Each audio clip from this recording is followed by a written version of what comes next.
தமிழக வெற்றி கழகத்தினுடைய முக்கிய தளபதிகள் எல்லாருமே சென்னையில் நிற்கிறாங்க. விஜய் தலைவர் இங்கே நிற்கிறாரு. அதற்கப்புறம் ஆதவ அர்ஜுனா, புஷி ஆனந்த், ராஜ்மோகன், அவங்க கட்சியினுடைய பொருளாளர் மயிலாப்பூரில் நிற்கிறாரு. இப்படி பல பேரும் சென்னையை ஏன் குறிவைத்து நிற்கிறாங்க, நடிகர்களுக்கு உண்டான மரியாதை என்னவாக இருக்கும் அப்படின்லாம் நான் நிறையா யோசித்தேன். அதையெல்லாம் தாண்டி சென்னை திமுகவினுடைய கோட்டையாக இருக்குது. இங்கே இவங்க எப்படி ஜெயிக்க முடியும் அப்படின்லாம் நான் நினச்சேன். ஆனால் நேற்று விஜய் சென்னையில் பிரச்சாரம் மேற்கொண்டார். அந்த கூட்டத்தெல்லாம் பார்க்கும்போது என்னையாது சென்னையை கூட மப்சல் மாதிரி மாற்றி வச்சுருக்கீங்களே அப்படின்லாம் எனக்கு தோணுச்சு. ஏன்னா விஜயை பார்ப்பதற்கு பல பேர் ஆசைப்படுவாங்க. அது நகரம் கிராமம்லாம் கணக்கு கிடையாது. ஆனால் சென்னையில் இன்னும் கொஞ்சம் அப்படி மேம்பட்ட மக்கள் இருப்பாங்க அப்படின்னு நான் நினச்சேன். மேம்பட்டங்கிற மீன்ஸ் இது நடிகர்கள் தானே அப்படின்னு அப்படி தள்ளி போகிற ஒரு குரூப்பாக இருக்கும் அப்படின்னு தான் நான் நினச்சேன். ஆனால் வெளியூர்களில் எந்த அளவுக்கு கூட்டம் கூடுதோ அந்த அளவுக்கு கூட்டம் சென்னையில் நேற்று அவருக்கு கூடுச்சு. நேற்று என்னை சந்திக்க வந்த நண்பர்கள் ஒரு அரை மணி நேரம் முன்னாடி வந்துடுறேன்னு சொன்னாங்க. ஒரு மணி நேரம் லேட்டாக வந்தாங்க.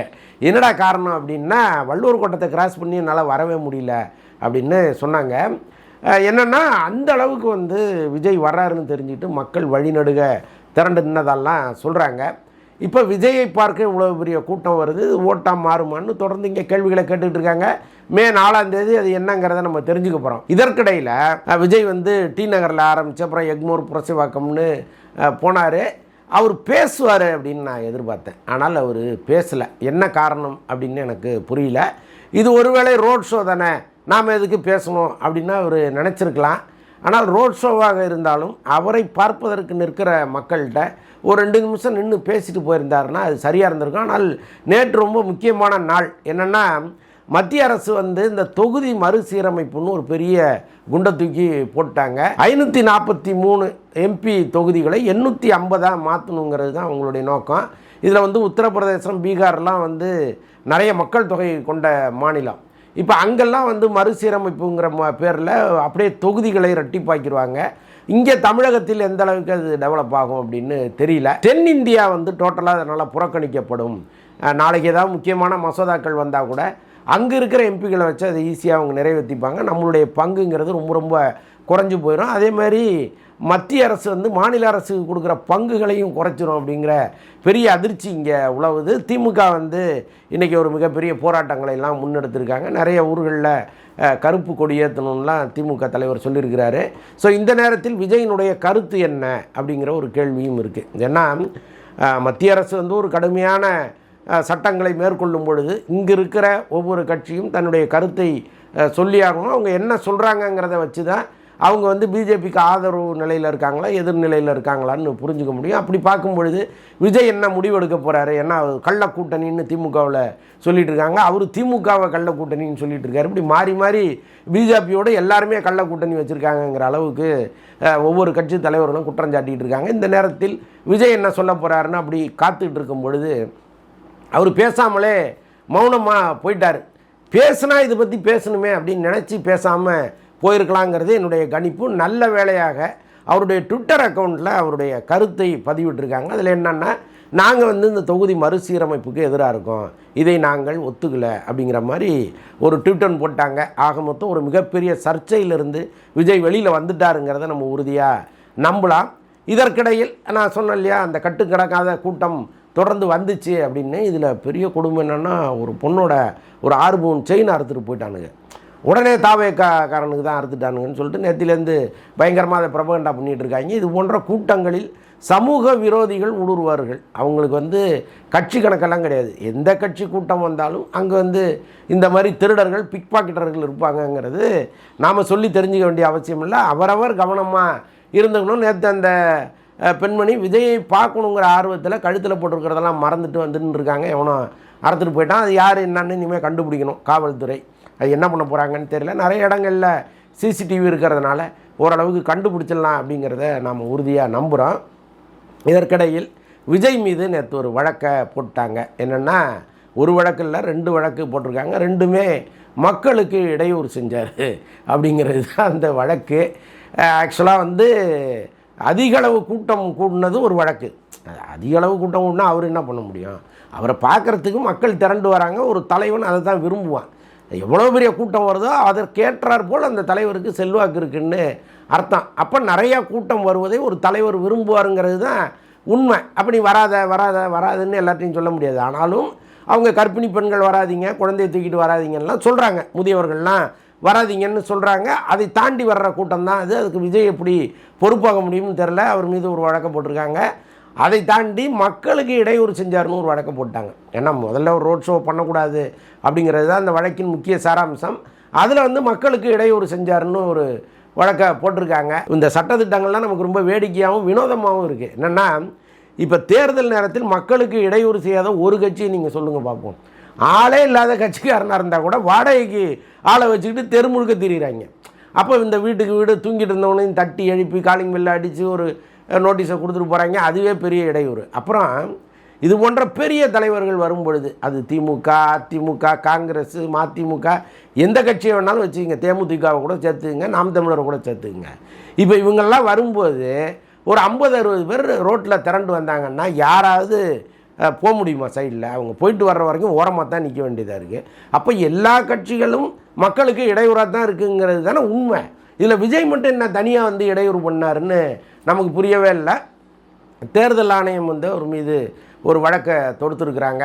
இது தேர்தல் ஆணையம் தொடுக்கிற வழக்குகள் எல்லாமே அடுத்து தேர்தல் முடிஞ்ச பிறகு காணா போயிடும்னு வச்சுக்கோங்க. ஆனால் இதற்கே விஜய் பயந்துகிட்டு இருந்தார். இப்போ வெளியூர் போகிறாரு, இப்போ காரைக்குடியெலாம் போனார் பாருங்கள், பேசாமலே திரும்பி வந்துட்டார். என்னென்னா, இந்த அனுமதிக்கப்பட்ட நேரம் முடிஞ்சு போச்சு, இதுக்கப்புறம் நீங்கள் பேசக்கூடாதுன்னு சொன்னதுனால திரும்பி வந்துட்டார். சீமானை பாருங்கள், பேசிகிட்டே இருக்காரு, நீங்கள் நிறுத்துங்கன்னா போய் வழக்கு போட்டுக்கப்போ அப்படின்ட்டு தொடர்ந்து பேசிகிட்டு இருக்காரு. இந்த கட்ஸ் விஜய்கிட்ட இல்லையோன்னு நான் நினைக்கிறேன்.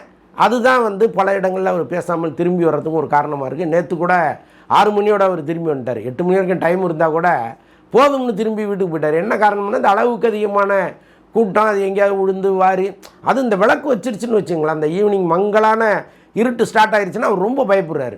ஏன்னா எவன் எங்கே குழியில் தள்ளுவான், எவன் கீழே விழுவான், எவன் உயிர் போகணும்னு தெரியலையேன்னு ஒரு பயம் இருக்குல்ல. ஏற்கனவே பட்ட அனுபவம் போதும்டா சாமி, வீட்டுக்கு போயிடலான்ட்டு நேற்று வீட்டுக்கு திரும்பிட்டார். ஸோ இது அவர் மீது வழக்கு போட்டவர்களுக்கு நாம் கேட்க வேண்டிய கேள்வியாக இருக்குது. அப்படி வழக்கு போட்டிங்கன்னா யாருமே பிரச்சாரம் பண்ண முடியாது. நம்ம ஊர் என்ன அப்படியே துபாய் ரோடுகள் மாதிரி அப்படி கிலோமீட்டர் கணக்கிலையாக விரிஞ்சிருக்கு கிடையாது. இல்லை, எல்லாம் குறுகலான சந்து, சற்றே அதிகமான அகலமான ரோடு, அவ்வளோதான். இதில் நம்ம போய் மக்களை சந்தித்து வாக்கு கேட்கும்போது மக்களுக்கு இடையூறு ஏற்படாமல் இருக்கவே இருக்காது. இது எல்லா கட்சிகளுக்கும் பொதுவானது, விட்ருங்க. அப்புறம் இன்னொரு பிரச்சனைக்கு வருவோம், ஜனநாயகன். இந்த ஜனநாயகன் படத்துக்கு தான் சென்சார் எதிராக இருக்கும்னு நான் நினச்சிக்கிட்டு இருந்தேன். என்னென்னா, விஜய் படத்தில் அரசியல் பேசியிருக்காரா இல்லையான்னு நீங்கள் தான் சொல்லணுங்கண்ணா. ஏன்னா நான் இன்னும் அந்த படத்தை பார்க்கல. நிறைய பேர், லட்சக்கணக்கானவர் அந்த படத்தை பார்த்துட்டாங்க. நேற்று கூட ஒருத்தர் ஒரு டிபேட்டில் உட்காந்து ஒரு முக்கியமானவர் சொல்லிகிட்டு இருக்காரு, 1 கோடி பேர் பார்த்துட்டாங்க அப்படின்ட்டு. அப்போ வெளிநாடுகளில் அதை விட அதிகமாக பார்த்துருப்பாங்க, ஆல்மோஸ்ட் எல்லாருமே பார்த்துருப்பாங்கன்னு வச்சுக்கிங்களேன். அப்போது 1 கோடி பேர் ஒரு படத்தை பார்த்தா அதோடைய கலெக்ஷன் என்ன ஆகும்? யாருமே தியேட்டருக்கு வரமாட்டாங்க. இன்னொன்று படமும் கொஞ்சம் எதிர்பார்த்த அளவுக்கு இல்லைங்கிற மாதிரி எல்லாருமே பேச ஆரம்பிச்சிருக்காங்க படம் பார்த்தவர்கள். ஸோ அதனால் அதை விட்டுருங்க. இப்போ இந்த படத்தில் விஜய் அரசியல் பேசியிருக்கிறதா சொல்கிறாங்கல்ல, உள்ளபடியே அவர் ரொம்ப கடுமையான ஒரு அரசியல் பேசியிருந்தாருன்னா அதனால தான் இந்த படம் முடக்கப்பட்டிருக்கு அப்படின்னு நாம் நம்பலாம். இந்த படமும் அதனால தான் முடக்கப்பட்டிருக்கோன்னு நான் இந்த நிமிஷம் வரைக்கும் நம்பிட்டு இருந்தேன். ஆனால் இந்த படத்தினுடைய தயாரிப்பாளர் கேவிஎன் நிறுவனம் கன்னடத்தில் ஒரு படம் ஒன்று எடுத்துருக்குறாங்க, துருவ் சர்ஜா நடித்த படம், கேடின்னு பேர். அந்த படத்துக்கு இன்னும் சென்சார் கொடுக்கப்படலை. என்ன காரணம் அப்படின்னு தெரியல. அவரும் தொடர்ந்து முட்டி மோதிக்கிட்டு இருக்காரு. அந்த படத்தை சீக்கிரம் ரிலீஸ் பண்ணணும்னு போராடிக்கிட்டு இருக்காரு. அதை ரிவைசிங் கமிட்டிக்கெல்லாம் அனுப்பிட்டதெல்லாம் தகவல் வருது. மும்பையில் கேளுங்க, அங்கே கேளுங்க, இங்கே கேளுங்கன்னா அவர் அல்லாட விடுறாங்க.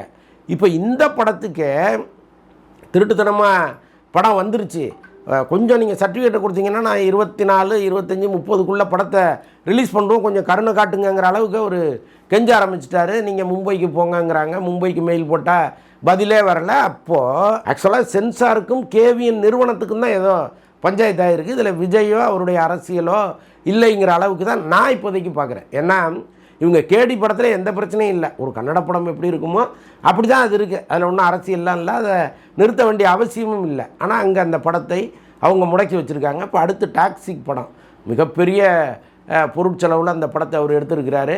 அந்த படத்துக்கு இன்னும் அவர் சென்சார் வாங்கலை, என்ன பண்ண தொலைய போகிறாங்கன்னு தெரியல. ஸோ அது மாதிரி தயாரிப்பாளருக்கும் சென்சார் நிறுவனத்துக்குமான சண்டையா இது மாறி இருக்குது. இதுதான் தற்போதைய நிலவரம். இதில் வந்து ஜனநாயகன் படத்தை தியேட்டருக்கு வர விடுவாங்களா அல்லது ஒரே அடியாக நசுக்கி கொண்டுருவாங்களான்னு தெரியல. இந்த நிமிஷம் வரைக்கும் அந்த படம் தொடர்பாக ஒரு பாசிட்டிவான பார்வை சென்சார் போர்டு பார்க்கவே இல்லைங்கிறது தான் உண்மை. தொடர்ந்து காத்திருப்போம், என்ன நடக்குதுங்கிறத அடுத்தடுத்து சொல்கிறேன். இதற்கிடையில் முக்கியமான தகவல் ஒன்று சொல்ல மறந்துட்டேன். விஜய் வந்து கேவிஎன் நிறுவனத்துக்கு ஒரு படம் பண்ணி தரணும்னு நாங்கள் தொடர்ந்து பேசிக்கிட்டு இருந்தோம். அவருடைய நஷ்டத்தை சரி பண்ணுகிற அளவுக்கு இந்த படத்தை அவர் பண்ணி கொடுக்கணுங்கிற அளவுக்கு தான். ஓகே, இந்த நஷ்டத்தை அவர் சரி பண்ணணும்னா ஒரு படம் பண்ணி கொடுக்கணுங்கிறது தான் நம்முடைய பார்வையாக இருந்துச்சு. ஆனால் பல ஊடகங்கள், முக்கியமாக மெயின் ஸ்ட்ரீம் ஊடகங்களே விஜய் வந்து கேவிஎன் நிறுவனத்துக்கு ஒரு படம் பண்ணி தரப்போகிறாருன்னே செய்திகளை போட ஆரம்பிச்சிட்டாங்க. அது ஏதோ கிட்டத்தட்ட விஜய் வந்து கேவிஎனுக்கு ஒரு வாக்குறுதி கொடுத்த அளவுக்கு அவங்க பேச ஆரம்பிச்சிட்டாங்க. ஆனால் அப்படி எதுவுமே நடக்கலைங்கிறது தான் உண்மை. இந்த ஜனநாயகன் படம் வெளியில் கசிந்த பிறகு, பைரசியில் வந்த பிறகு விஜய் ஒரு ஆறுதலுக்காக கூட கேவிஎனுக்கு பேசவில்லைங்கிறது தான் இப்போதைய தகவல். கேவிஎன் நிறுவனமே விஜய் மீது கொஞ்சம் வருத்தத்தில் இருக்காங்களாம். ஒரு ஆறுதலுக்கு கூட அவர் பேசலையேங்கிற வருத்தத்தில் இருக்காங்க. ஸோ அப்படி இருக்கும்போது அவர் படம் பண்ணுறாருங்கிற தகவல் எப்படி வெளியில் வந்ததுன்னு தெரியல. அதையும் கொஞ்சம் கவனத்தில் எடுத்துக்கங்க. ஓகே.